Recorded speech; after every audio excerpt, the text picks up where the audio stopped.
2 इसकी जो पीडीएफ है वो टेलीग्राम पर मिल जाएगी, उसकी लिंक डिस्क्रिप्शन में मिल जाएगी। तो पार्ट 2 में हम देखते हैं डिफ्यूजन। डिफ्यूजन क्या है? हम जानते हैं कि CO2 क्या है, सेलुलर वेस्ट है और इससे ज़रूरत होती है हमारी सेल से रिमूव होने की, हटने की।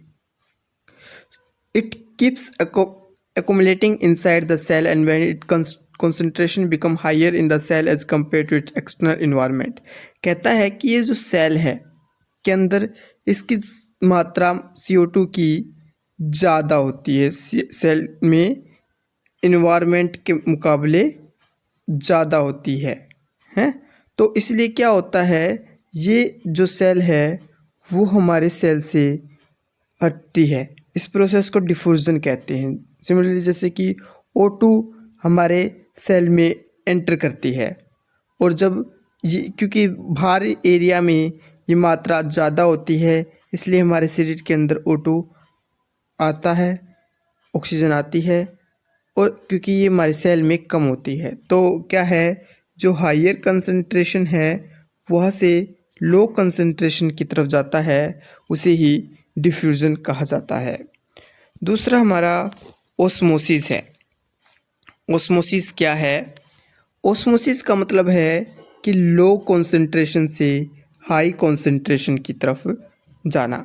जैसे कि वाटर, पानी है, वो क्या होता है कि जो हमारे शरीर है उससे बाहर जाता है बाहरी वातावरण में, और बहुत सी जैसे कि डिस्टिल्ड वाटर, जैसे कि पानी है, वो क्या है कि उसमें चीनी या नमक मिला दिया तो वो उसकी तरफ चली जाएगी और उसे अपने अंदर पूरी तरह से घोल लेगी, जिसे डिसोल्ड कहा जाता है। तो इस तरह का कंसंट्रेशन भी देखने को मिलता है। ओस्मोसिस क्या होता है कि ये हायर सोलुट कंसंट्रेशंस की तरफ जाती है। और unicellular organism, fresh water and many plant cell take water through osmosis, मतलब बहुत से प्लांट सेल का में जो पानी जाता है और जो यूनिसेल्युलर ऑर्गेनिज्म होते हैं फ्रेश वाटर में, वो इसी प्रकार से अपने पानी को उनके अंदर जाता है। Observation of water plant roots is another illustration of osmosis reaction. जैसे कि देख सकते हैं कि भारी वातावरण से में से पानी वाटर जो प्लांट्स है उसके अंदर से पानी बाहर वातावरण में चला जाता है।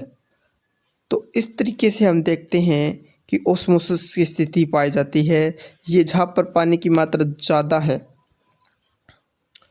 और जहाँ पर कम है, कम से ज़्यादा की तरफ चला जाता है, उसे ओस्मोसिस कहा जाता है। अगला हमारा सेल वॉल है।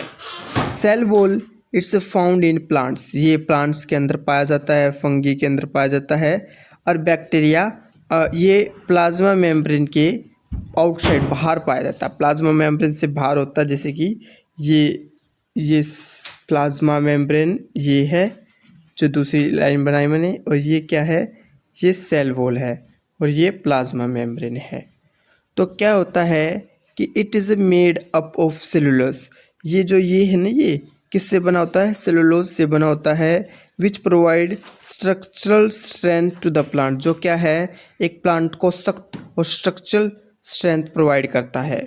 जब water is lost from the living plant cell through the osmosis, जब वाटर क्या हो जाता है, पानी क्या होता है, जब यहाँ से बाहर चला जाता है, जो कंटेंट है सेल का, वो सेल क्या होती है, सिकुड़ने लग जाती है और सेल वॉल से, और प्लाज्मा मेम्ब्रेन दूर चला जाता है।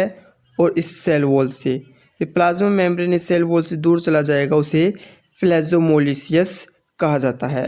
प्लाज्मोलिसियस पूरी तरह से एक जड़ को सुखा देता है और ये दिशा हमारी इसमें पाई जाती है। इस तरीके से हम देखते हैं कैसे प्लाज्मोलिसियस का इफ़ेक्ट पूरी तरह से जड़ को सुखाने का काम करता है। न्यूक्लियस क्या है, ये एक की रोल निभाता है सेल प्रोडक्शन में या डिवीज़न में। डिवीज़न क्या होता है, अलग अलग काम बांट देते हैं हमारे अंदर जो जितना भी मिलते हैं पदार्थ ऑर्गेनल्स, उनका अलग अलग काम होता है। जो डिटरमाइनिंग करता है कि सेल कैसे विकसित होगा और ये मैच्योरिटी पर कैसा प्रदर्शित होगा। It contains chromosomes. ये क्या है, क्रोमोसोम्स को क्रोमोसोम्स क्या है, हमारा डीएनए और प्रोटीन्स को इंक्लूड करता है, जो informations inheritance characteristic from parent to next generation चली जाती है। डीएनए का जो फुल फॉर्म है वो क्या होता है, डी ऑक्सीरिबोल न्यूक्लिक एसिड, एक मॉलिक्यूल्स है। डीएनए मॉलिक्यूल्स कंटेंस करता है इंफॉर्मेशन को जो ज़रूरी होती है ऑर्गेनेल्स की सेल बनाने के लिए। जो फंक्शनल सेगमेंट है डीएनए का वो हमारा जेन्स कहलाता है। जो न्यूक्लियस है वो सराउंडेड होती है डबल लेयर्ड मेम्ब्रेन से, जिसे न्यूक्लियर मेम्ब्रेन कहा जाता है। अगला हमारे membranes features pores and facilitate the movement of substance between the interior of the nucleus and surrounding क्रिप्टोप्लेज्म से। जो लिक्विड क्रिप्टोप्लेज्म है इसके चारों तरफ वही लिक्विड छाया रहता है। अगला हमारा प्रोकैरियोटिक और यूकैरियोटिक सेल के बारे में है। Certain organisms such as bacteria exhibit a less distinct nucleus as they lack a nuclear membrane. In this case, the origin containing nucleic acid is referred to the nucleoid. मतलब क्या होता है, जो निश्चित ऑर्गेनिज्म होते हैं जैसे कि बैक्टीरिया होते हैं, वो उसमें क्या होता है कि साफ तौर पे स्पष्ट नहीं होता कि उसकी न्यूक्लियस कहाँ है और न्यूक्लियर मेम्ब्रेन किस तरीके से बनी हुई हैं। तो इस केस में उसमें इस चीज़ की कमी होती है और उसकी जो न्यूक्लिक एसिड है वो उसे न्यूक्लियोइड कहा जाता है। Organisms with cells lacking a nuclear membrane, जो ऑर्गेनिज्म न्यूक्लियर मेम्ब्रेन की कमी से ग्रसित हैं उसको क्लासिफाइड किया जाता है प्रोकैरियोट्स के रूप में, प्रोकैरियोट्स। और ऑन द कॉन्ट्री, जो ऑर्गेनिज्म उसके दूसरे जो ऑर्गेनिज्म सेल में न्यूक्लियर मेम्ब्रेन होता है उसे यूकैरियोट्स कहा जाता है। In additions to lacking a nuclear membrane, nuclear membrane की कमी में जो प्रोकैरियोटिक सेल है also lack many other cryptoplasms organisms की कमी से भी ग्रसित होते हैं, जो अदर और ऑर्गेनल्स होते हैं शरीर के उसके सेल के अंदर, जैसे यूकैरियोटिक सेल में होते हैं। एग्जाम्पल के लिए photosynthesis prokaryotic bacteria is associated with membrane with cells unlike eukaryotics where it's found with plastids. मतलब कहा गया है कि जो प्रोकैरियोटिक में फोटोसिंथेसिस ये क्लोरोफिल ये नहीं होते, जबकि जैसे कि प्लांट सेल है यूकैरियोटिक सेल में ये होते हैं, जो इनके महत्वपूर्ण स्ट्रक्चर का काम करती हैं बनाने का। अब देख सकते हैं प्रोकैरियोटिक सेल और यूकैरियोटिक सेल को। जो प्रोकैरियोटिक सेल है उसकी जनरली साइज स्मॉल होती है 1 नैनोमीटर से 10 नैनो या 6 मीटर नैनोमीटर के, और जबकि जनरली यूकैरियोटिक सेल की ज़्यादा होती है 100 नैनोमीटर तक भी चली जाती है। न्यूक्लियर जो रीजन है वो उसमें न्यूक्लियर मेम्ब्रेन क्या इसमें अब्सेंट होता है, और इसमें जो न्यूक्लिक एसिड को न्यूक्लियोइड कहा जाता है, इसमें वेल डिफाइंड होता है और सराउंडेड न्यूक्लियर मेम्बर्स भी पाया जाता है। इसमें क्रोमोसोम सिंगल होता है, इसमें मोर देन 1 क्रोमोसोम जैसे सकते हैं एनिमल्स में 23 का जोड़ा होते हैं ये क्रोमोसोम का। Membrane found cell organelles absent, इसमें बहुत से ऑर्गेनल्स अब्सेंट होते हैं, इसमें प्रेजेंट होते हैं। ठीक है, अब बात करते हैं क्रिप्टोप्लेज्म क्या होता है। Cryptoplasm it is a fluid content है जो प्लाज्मा मेम्ब्रेन के अंदर पाया जाता है। It contains many specialist cell organelles, इसमें बहुत सी विशेष सेल ऑर्गेनेल्स पाया जाता है। Each one of them perform, प्रत्येक एक स्पेशल फंक्शन को पूरा करता है। This organelles are enclosed membrane, ये मेम्ब्रेन से बंधा हुआ होता है। प्रोकैरियोटिक सेल जिसमें एक स्पष्ट न्यूक्लियस मेम्ब्रेन की कमी होती है वो इससे कम होता है वे, जबकि यूकैरियोटिक सेल में न्यूक्लियर मेम्ब्रेन और वेरियस मेम्ब्रेन से वो बंद होते हैं उसके ऑर्गेनल से। तो सेल ऑर्गेनेल्स क्या होता है, अब यही बात करते हैं हम। To manage the diverse chemical activities required to support their complex structure and function. जो ये एक प्रकार का केमिकल है जो एक्टिविटीज़ हमारे अंदर सेल की द्वारा पूरी की जाती हैं, जो बहुत से कम्प्लेक्स कठिन स्ट्रक्चर और फंक्शन होते हैं। Large cell including a large those multi cellular organism जो employ member bond structure cell called organelles. और ये क्या करते हैं, हमारे मेम्ब्रेन को बॉन्ड बंद रखते हैं, जो ये सभी क्या है, ऑर्गेनेल्स कहलाते हैं। This perform various function inside the cell. ये सेल के अंदर वेरियस फंक्शन को निभाते हैं। अब आते हैं क्या क्या हमारे ऑर्गेनेल्स हैं, जैसे देख सकते हैं एक बार हम। ये देखो, ये दो क्या है, हम बात करते हैं। एक तो है हमारे पास एनिमल सेल, एक हमारे प्लांट सेल। तो एनिमल सेल में देख सकते हैं हम, सबसे बीच में हमारा न्यूक्लियस पाया जाता है। इसका फिर इम्पोर्टेंस चीज़ हमारे पास ये आप देख सकते हैं, एंडोप्लाज्मिक रेटिकुलम देखने को मिलता है इसके न्यूक्लियस से आगे। और न्यूक्लियस से आगे हम देख सकते हैं कि गोल्गी हमें देखने को मिलता है। इस गोल्गी से आगे हम देख सकते हैं ये जो केमिकल्स हैं इसे हम प्रोटोप्लाज्म्स कहा जाता है। और ये जो देख सकते हैं हम, ये प्लाज्मा मेम्ब्रेन है जो हम देख सकते हैं कि बाहरी आउटर लेयर पे बनी हुई है। और इस प्रकार से राइबोसोम्स देख सकते हैं हम, इसके ऊपर बने हुए हैं, एंडोप्लाज्मिक रेटिकुलम के रफ एरिया के ऊपर बने हुए हैं, जो प्रोटीन बनाने का काम करते हैं। और प्लांट सेल में हम देख सकते हैं सबसे बाहरी तो सेल वॉल होती है, फिर सेल मेम्ब्रेन जिसे प्लाज्मा मेम्ब्रेन भी कहा जाता है, फिर इसके अंदर भी प्रोटोप्लाज्म लिक्विड पाया जाता है। इस क्रेटोप्लाज्म के अंदर हम देख सकते हैं इसकी न्यूक्लियर पेयर देखने को मिलता है, इसके अंदर न्यूक्लियस भी देखने को मिलता है, इसमें माइटोकॉन्ड्रिया भी देखने को मिलता है, राइबोसोम्स, गोल्गी, इस smooth endoplasmic reticulums, rough endoplasmic reticulums भी देखने को मिलता है। स्मूथ और रफ एंडोप्लाज्म में देखने को मिलता है। न्यूक्लियर इन्वॉल्व का इसमें इस्तेमाल देखने को मिलता है। तो ये सब इस प्लांट सेल और एनिमल सेल के अंदर हमें चीज़ों को देखने को मिल सकती हैं। ठीक है, अब बात करते हैं एंडोप्लाज्मिक रेटिकुलम्स क्या है। एंडोप्लाज्मिक रेटिकुलम एक लार्ज नेटवर्क है ऑफ मेम्ब्रेन बोन ट्यूब्स का। ये इस तरीके से ट्यूब बनी हुई है, यहाँ पर न्यूक्लियस है, ये इस तरीके से एक ट्यूब आकार में बनी हुई हैं। तो ये ट्यूब्स एंड सीट्स इस सिमिलर स्ट्रक्चर, ये क्या है, एक सिमिलर स्ट्रक्चर है प्लाज्मा मेम्ब्रेन की। जैसे कि प्लाज्मा मेम्ब्रेन बाहर बना हुआ है ना, इस तरीके से ये न्यूक्लियस के चारों तरफ बना हुआ है। तो इट इज़ रिस्पॉन्सिबल, ये क्या है, ये रिस्पॉन्सिबल है transportation of material specially proteins between various region and cryptolism between cryptolism and nucleus. ये क्या रिस्पॉन्सिबल निभाता है, ये न्यूट्रिशन को ट्रांसपोर्टेशन का काम करने का काम करता है। इसमें दो टाइप है, एक तो हमारे पास है ERK रफ एंडोप्लाज्मिक रेटिकुलम्स और स्मूथ एंडोप्लाज्मिक रेटिकुलम्स। तो रफ एंडोप्लाज्म में क्या होता है, राइबोसोम्स होता है जो अटैच्ड होता है उसके सरफेस पे। Ribosomes are present all active cells and their sites to protein manufacture. ये राइबोसोम प्रोटीन को बनाने का काम करता है। The protein is then sent to all other site through endoplasmic reticulums. जो प्रोटीन है वो अलग जगह पर पहुंचा दिया जाता है एंडोप्लाज्मिक रेटिकुलम द्वारा।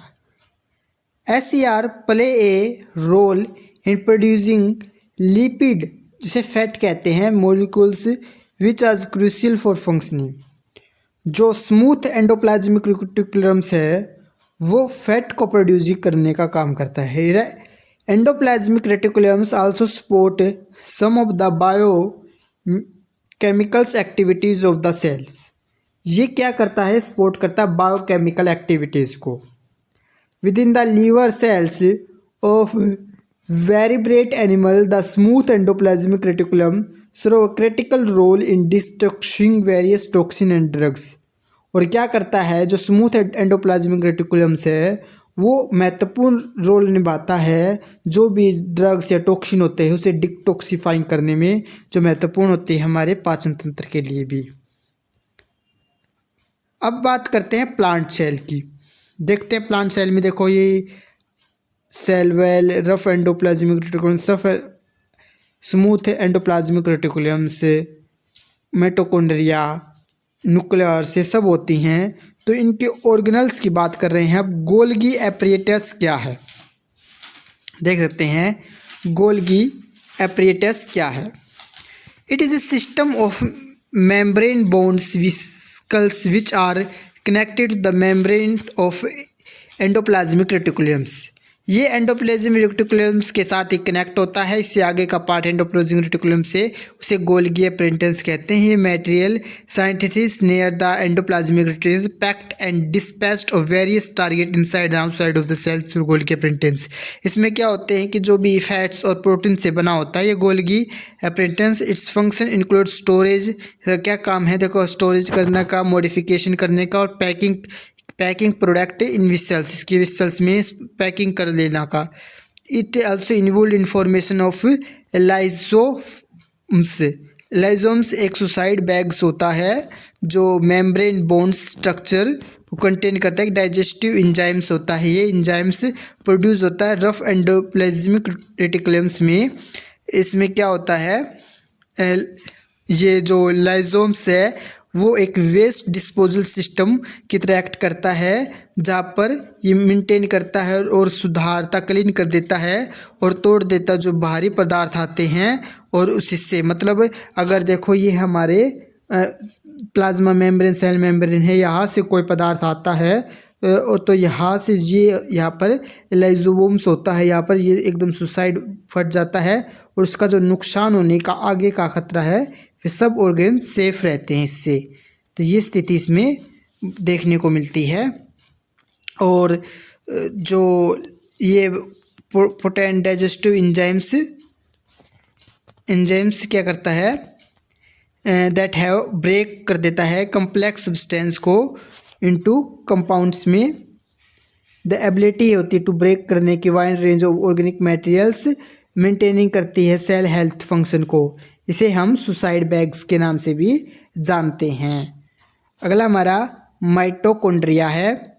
माइटोकॉन्ड्रिया को हम power house of the cell भी कहा जाता है।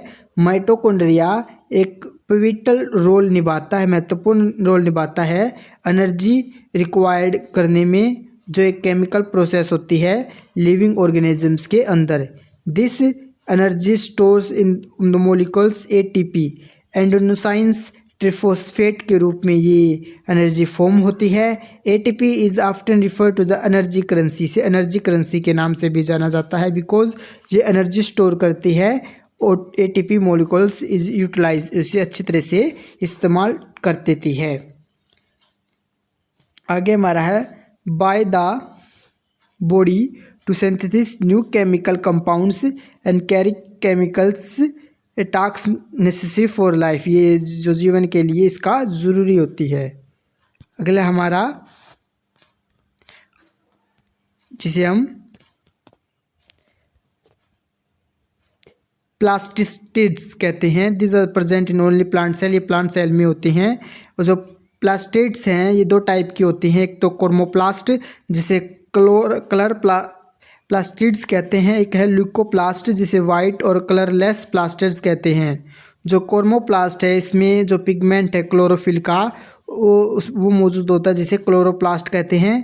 क्लोरोप्लास्ट एक इम्पोर्टेंट है फॉर फोटोसिंथेसिस करने के लिए प्लांट्स के अंदर। और जो क्लोरोप्लास्ट है आल्सो कंटेन वेरियस येलो और orange pigment addition chlorophyll. Leucoplast primary organ से स्टोर्स स्टार्च, ऑयल और प्रोटीन्स को स्टोर्स करता है।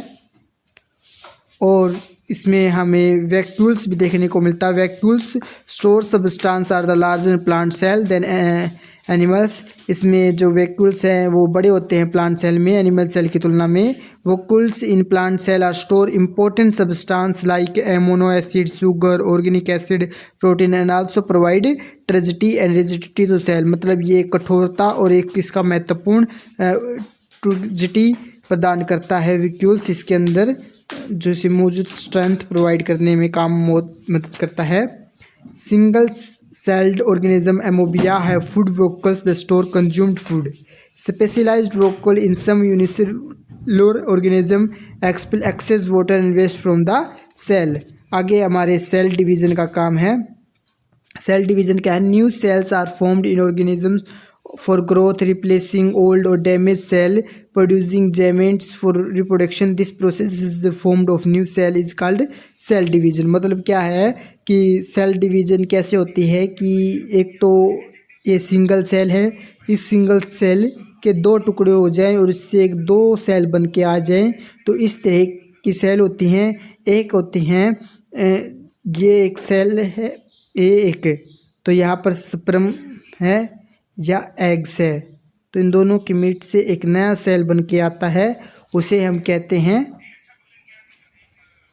मियोसिस, और एक इससे जो पहले को हम कहते थे मिटोसिस। तो सेल डिविजन्स जो ओकर्स पाया जाता है मिटोसिस और मियोसिस के रूप में।